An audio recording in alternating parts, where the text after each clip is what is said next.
मैं डिस्कस कर लेता हूं कि कौन से सेक्शंस तुम्हारे टफ थे, कितने क्वेश्चन मॉडरेट, इजी, टफ मेरे हिसाब से हैं, वो जरा एक बार देखते हैं। हिंदी इंग्लिश से फर्क नहीं पड़ता क्योंकि क्वेश्चन सेम है।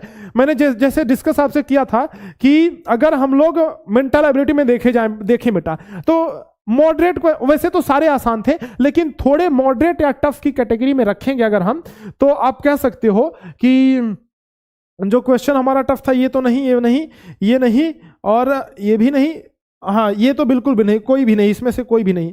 इसमें अगर देखें तो इसमें तो सिमिलर फिगर है, तो ये तो हो ही जाएगा, इसमें भी कोई नहीं। अगर हाँ ये पैटर्न वाला आपका एक क्वेश्चन ये मान सकते हो, एक क्वेश्चन टफ था थोड़ा। और अगर आगे बढ़े, मैं पूरा बताता हूं बेटा, बाकी सब तो हाँ, एक ये 12 वाला, तो पैटर्न में 2 सवाल, पैटर्न में 2 सवाल ये कठिन था। 2 सवाल पैटर्न में आपके मान लोगे कठिन आप, और इसके बाद ये सब आसान आसान ही थे, इसमें भी आसान ही था। 2 सवाल पैटर्न में कठिन मान लो। और हाँ ये 19 वाला सीरीज एनोलॉजी में 1 सवाल, ये इसको थोड़ा कठिन मान सकते हो।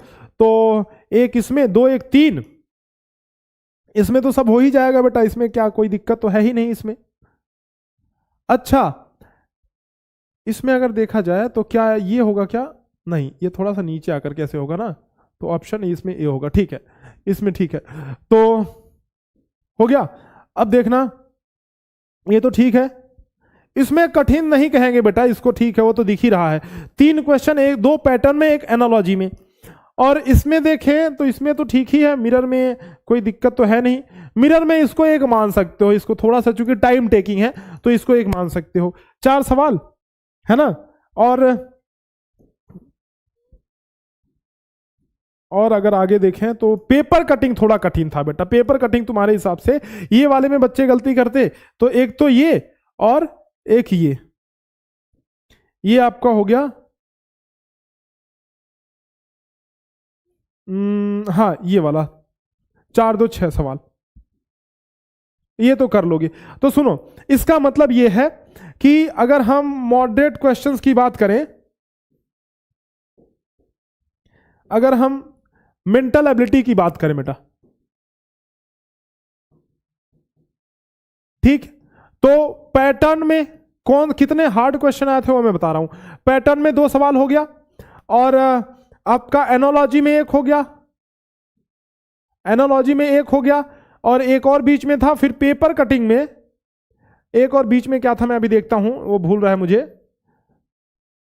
पेपर कटिंग में 2 सवाल, और एक बीच में क्या कह सकते, बीच में कौन सा था हमारा, ये तो सब हो ही जाएगा, ये पेपर कटिंग का हो जाएगा। बीच में एक मैंने बताया था ना कौन सा, मिरर में, हाँ मिरर में 1 मान सकते हो, लेकिन जरूरत नहीं है बेटा, मिरर तो ठीक है कर लोगे ना, चलो ठीक है फिर भी रख लो। मिरर में एक मॉडरेट किस्म का क्वेश्चन था, हार्ड नहीं बोलोगे, ये थोड़ा सा मॉडरेट। तो कुल मिलाकर के बेटा इतने सवाल हार्ड, 2 1 3 2 5 1 6 क्वेश्चन, ठीक है। तो 6 क्वेश्चन आप कह सकते हो, 6 में से 4 क्वेश्चन आप हार्ड मान सकते हो, और 2 क्वेश्चन मॉडरेट किस्म के मान सकते हो। मॉडरेट मतलब मीडियम, मीडियम मैं लिख देता हूं, 2 क्वेश्चन मीडियम मान सकते हो। और इसके बाद से अगर देखा जाए तो सारे ही क्वेश्चन, यानी कि 6 को छोड़ करके बाकी सारे क्वेश्चन कैसे थे, बिल्कुल आसान सवाल थे, है ना। बाकी क्वेश्चन जो थे, यानी कि 34 क्वेश्चन, ये बिल्कुल आसान इजी किस्म के सवाल थे। आसान मैंने लिख दिया, आसान यानी कि इजी, बिल्कुल इजी थे। ये हो गया। चलो अब जरा हम देख लेते हैं मैथमेटिक्स वाला पोर्शन।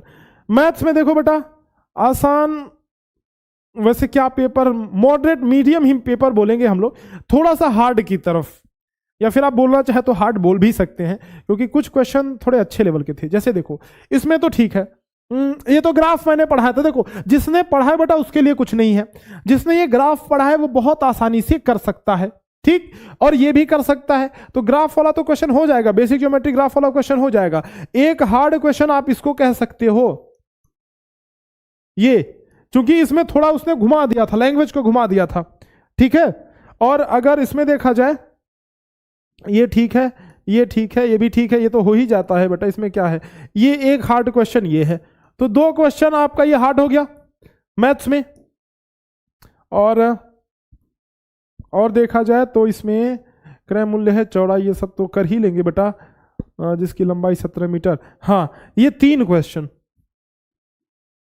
क्वेश्चन हार्ड आए और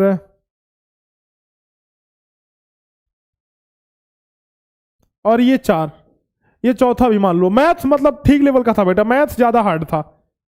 9 कितनी बार आएगा, ठीक है। और ये सब कुछ मॉडरेट क्वेश्चन। तो अगर हम मैथ्स की बात करें तो मेंटल एबिलिटी की बात हो गई। अगर हम 4 क्वेश्चन तो हार्ड ही दिख रहे हैं। मैथ्स की बात करें तो हार्ड किस्म के जो क्वेश्चन है बेटा वो 4 सवाल, और मॉडरेट यानी कि मीडियम कह सकते हो, मीडियम में भी 4 ही सवाल लगभग हैं जो थे, या मीडियम में लगभग 6 सवाल आप मान सकते हो, 6 सवाल। और इजी लेवल के, क्योंकि इजी में जो है 10 सवाल आसान थे। तो और ये जो हार्ड क्वेश्चन थे वो काफी हार्ड थे बच्चों के लेवल पे। तो मैथ्स को ओवरऑल हार्ड ही माना जाएगा, इस बार का मैथ्स हार्ड था बेटा, ठीक है। अगर लैंग्वेज की बात करें तो लैंग्वेज भी टफ की कैटेगरी में ही आएगा। ओवरऑल पेपर ही टफ था इस बार। जैसे देखो, ये तो आसान था, सुंदरलाल बहुगुणा के बारे में, ये भी आसान था, करनाई के ये भी आसान था, ये भी मान लो कि जिसने संज्ञा पढ़ा है वो तो कर ही लेगा। मूल्यवान में ये थोड़ा अमूल्य वाला हो गया तो बच्चे कंफ्यूज हो जाएंगे कि मूल्य का विपरीत अमूल्य कैसे, मतलब सिनोनिम अमूल्य कैसे हो जाएगा, तो इसमें थोड़ा सा कंफ्यूजन हो सकता है। तो इसको हम लोग हार्ड मान सकते हैं। 65 वाला जिद्दी का विलोम तो हो जाएगा। घमंडी किसका पर्यायवाची है, ये भी हो जाएगा, ये कर लोगे।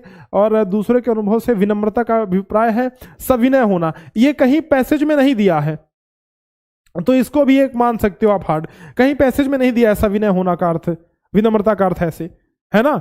और धन्यवाद का अर्थ महान सद्गुण क्या है, कृतज्ञता प्रशांत विचारों, ये भी सही है। सहायक शब्द, इसको भी एक हार्ड मान सकते हो बेटा। तो 3 हो गया। सद्गुण का अर्थ है आपका क्वालिटी, गुण। नहीं, ये तो कर भी सकते हो क्योंकि सद्गुण और गुण एक ही जैसा दिख रहा है, नायक व बुराई। तो ये 3 हो गया। और इसमें अगर देखा जाए हानिकारक शब्द समानार्थी, ढीली का समानार्थी धीरे, मानसिक ऊंचाई पर प्रभाव नहीं पड़ता है, मानसिक पाचन और भार पर। तो भार अगर देखा जाए तो यहाँ पे भार बढ़ जाता है। चलो 4 क्वेश्चन आप मान सकते हो, 3 हुआ। और एक ढीली को भी तुम मान सकते हो कि ढीली का समानार्थी शब्द वैसे तीव्र, व्यस्त, शक्तिपूर्ण। ढीली मतलब धीरे, ढीली को तो नहीं मानोगे यार। अगर तुम मानना चाहो तो 3-4 मान सकते हो। यानी कि अगर मैं हिंदी में कहूं, अगर मैं हिंदी में बोलूं बेटा, देखो हिंदी या फिर इंग्लिश, लैंग्वेज मतलब लैंग्वेज की मैं बात करूं तो लैंग्वेज में 3 क्वेश्चन हार्ड आए थे, 3 सवाल। और मीडियम किस्म के सवाल भी आपके लगभग 4 थे, 4, 3, 7। और इजी वाला मीडियम में यार 5 मान लो, क्योंकि कुछ कुछ चीजें ना ठीक थी। मतलब इजी वाले में 5, 3, 8 और ये 12। तो ये आपका इजी लेवल का हो गया। यानी कि ओवरऑल, और फिर वही बोल रहा हूं, जैसे कि मैथ्स में जो हार्ड सवाल थे वो बहुत हार्ड थे बच्चों के लेवल पे, उसी तरह से हिंदी या फिर इंग्लिश में जो हार्ड थे वो बहुत हार्ड हैं, है ना बेटा। तो ओवरऑल हिंदी को भी ओवरऑल टफ ही माना जाएगा। मेंटल एबिलिटी, तो मेंटल एबिलिटी भी मॉडरेट पेपर कह सकते हैं मेंटल एबिलिटी वाला, मैथ्स को टफ कह सकते हैं, और हिंदी को भी मॉडरेट बोल सकते हैं, मैथ्स सबसे टफ। ठीक है, सुनो मैं बता रहा हूं। अब अगर तीनों पेपर की बात किया जाए, एक तो मेंटल एबिलिटी कहे हम, एक तो आपका हो गया मैथ्स, एक आपका हो गया लैंग्वेज। तो जो लैंग्वेज का पेपर है इसको आप ओवरऑल हार्डर की तरफ है थोड़ा, लेकिन ठीक है मीडियम कैटेगरी में माना जा सकता है। मैथ्स का क्वेश्चन पेपर चूंकि 20 में 4 क्वेश्चन तो उसने हार्ड ही दे दिए थे, मैथ्स का क्वेश्चन पेपर तो हार्ड मानेंगे। और मेंटल एबिलिटी का भी 6 क्वेश्चन मीडियम। मेंटल एबिलिटी का क्या वो है स्टैटिस्टिक्स, मेंटल एबिलिटी में 4 हार्ड 2 मीडियम, मेंटल एबिलिटी को ईजी ही मानेंगे बेटा। ठीक है, तो ओवरऑल मेंटल एबिलिटी हमारा इजी आया था और मेरे हिसाब से, और मैथ्स हार्ड आ गया था, मीडियम था हमारा, लैंग्वेज वाला सेक्शन मीडियम था। लेकिन जिन बच्चों ने मैथ्स में ग्राफ वाले सवाल या फिर आपका ये क्या बोलते हैं ज्योमेट्री वाले सवाल नहीं किए होंगे, स्टैटिस्टिक्स वाले सवाल यानी डेटा हैंडलिंग और ज्योमेट्री वाले सवाल, पॉलीगॉन वाले सवाल, उनको तो मैथ्स बहुत ही हार्ड लगा होगा। ये हार्ड तो है ही, इससे भी हार्ड, बहुत ज़्यादा हार्ड लगा होगा, क्योंकि अगर नहीं पढ़ा है, नए नए मतलब पैटर्न पे सवाल आया है, नए सिलेबस को इंक्लूड किया गया है, तो अगर उन्होंने नहीं पढ़ा है बेटा तो ये तो बहुत ज़्यादा हार्ड उनको लगा होगा। और बाकी लैंग्वेज की रही बात, जो जैसा मैंने बताया था कि संज्ञा, सर्वनाम, विशेषण, क्रिया और क्रिया विशेषण, है ना, noun, pronoun, adjective, adverb and आपका क्या वर्ब, ये 5 चीजें, और उसके अलावा एंटोनिम एंड सिनोनिम, बस इन्हीं से क्वेश्चन आया है और ऐसे ही क्वेश्चन आता रहा है पिछले 2 सालों से।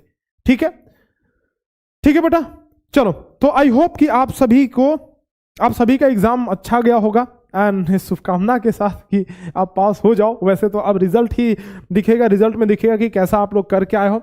बाकी जो बच्चे नेक्स्ट ईयर के लिए प्रिपरेशन कर रहे हैं उनको नया बैच में अभी एडमिशन ले लेना चाहिए, क्योंकि नया बैच हमारा स्टार्ट हो चुका है। बेटा कैसा लगा ये सेशन कमेंट सेक्शन में लिख करके बताना, और इस सेशन को अपने सभी दोस्तों के साथ शेयर कर दो ताकि सभी तक ये वीडियो पहुंच पाए। नए बैच में एडमिशन के लिए आप हमें कॉल कर सकते हैं या फिर डायरेक्टली आप द्रोण स्कूल का ऐप डाउनलोड करें, प्ले स्टोर पर मिल जाएगा। आप ही द्वारा दिए गए जेन्युइन रेटिंग्स एंड रिव्यूज हैं, जिस प्रकार से हम अभी तक, इस टाइम तक, इस मोमेंट तक आपके साथ हैं, शुरू से लेकर के, स्टार्टिंग से लेकर के लास्ट तक आपके साथ हैं, हमेशा रहते हैं, और हमेशा बच्चों से बातचीत, इंटरेक्शन होते रहता है, हमारा कनेक्शन बना रहता है। तो आप अगर अगले साल के लिए तैयारी करना चाहते हैं तो अभी के अभी इनरोल कर सकते हैं हमारे बैचेस में। द्रोण स्कूल का ऐप डाउनलोड कीजिए, ऑनलाइन तैयारी बहुत अच्छे से कराई जा सकती है। ये सारे रिव्यूज देखिए बच्चों ने ही दिए हैं, हमने तो कुछ किया नहीं है इसमें। और कोर्सेज सेक्शन में जाएंगे, ऐप डाउनलोड करेंगे तो हमारे बैचेस उसमें दिख जाएंगे, डायरेक्ट आप वहां से डिस्क्रिप्शन पढ़ लीजिएगा और बैच में इनरोल कर सकते हैं। अभी अगर 5 फरवरी के पहले जो बच्चे एनरोल करेंगे उनको 500 रुपीज़ का डिस्काउंट मिल जाएगा। और ये नवोदय अल्फा बैच की बात कर रहा हूँ, नवोदय की तैयारी इसमें करवाई जाएगी, सैनिक अल्फा में सैनिक की तैयारी करवाई जाएगी, और अर्जुन में दोनों की ही तैयारी करवाई जाएगी। तीनों में डिफरेंस क्या है, एक वीडियो मैंने प्रॉपर बना रखा है अच्छे से, रेगुलर वीडियो बढ़िया से, उसको आप देखिए जा करके चैनल पे, चैनल को सब्सक्राइब कर लीजिएगा। तो आप अगर इस कूपन कोड का यूज़ करेंगे तो 500 का डिस्काउंट आपको मिल जाएगा। कूपन कोड यूज़ कैसे करना है वो मैं एक बार, अच्छा मैंने बता दिया क्या, यहाँ पे आप कूपन कोड दिखेगा उस पर क्लिक करेंगे 500 पे तो ऑफ हो जाएगा। और ध्यान रखिएगा 2 गेटवे आता है, तो यहाँ रेजर पे को क्लिक करके आप आगे पे कीजिएगा, तब जाकर के आपका ऑफर लगेगा, वरना ऑफर ये नहीं लगेगा। टेलीग्राम इस चैनल को ज्वाइन कर लीजिएगा ताकि आप हमसे जुड़ पाएं, और इस नंबर पे कॉल या व्हाट्सएप कर सकते हैं अगर किसी भी बैच के बारे में आपको जानकारी चाहिए तो। जहां तक रही कट ऑफ वीडियो की बात, तो बच्चों कट ऑफ की वीडियो अभी अपलोड कर दी जाएगी। और मैंने आपको बता दिया कि पेपर का जो टफनेस लेवल था, जो हार्ड था, इजी था, वो सब तो मैंने आपको बता ही दिया कि मुझे क्या लगा। बाकी आपको कैसा लगा पेपर, कमेंट सेक्शन में लिख करके बताना कि आपके लेवल पे, आपके स्तर पे ये पेपर कैसा था। क्या आपको आसान लगा या कठिन लगा या ठीक ठाक ही था, मॉडरेट ही लगा, आप कमेंट सेक्शन में लिख करके बता सकते हैं। चलिए बेटा, तब मिलते रहेंगे आपसे, मुलाकात तो होती रहेगी। फिलहाल ये जो हमारी मुलाकात है, ये this is kind of farewell. कल हमने आपको आके थोड़ा सा आपसे बातचीत की थी, बट लेकिन ये ऑफिशियली हमारी यहाँ पे यूट्यूब पे आखिरी मुलाकात है। उसके बाद नए बच्चे आएंगे, नए बच्चों को शुरू से एकदम बेसिक से पढ़ाएंगे, फिर नए बच्चे जुड़ेंगे, फिर नए बच्चे एग्ज़ाम देंगे। तो आपसे अलविदा लेते हैं, आपसे विदा लेते हैं। मुलाकात होती रहेगी, मिलते रहेंगे, यूट्यूब पे ही तो हैं, आते रहेंगे, साथ साथ मिलेंगे। ठीक है, कभी कभी तो पुराने बच्चे भी मेरे क्लास में आया करते हैं। ठीक है बेटा, फिर मिलते हैं आपसे नेक्स्ट वीडियोज़ में, तब तक के लिए अलविदा, बहुत बहुत धन्यवाद, जय हिंद।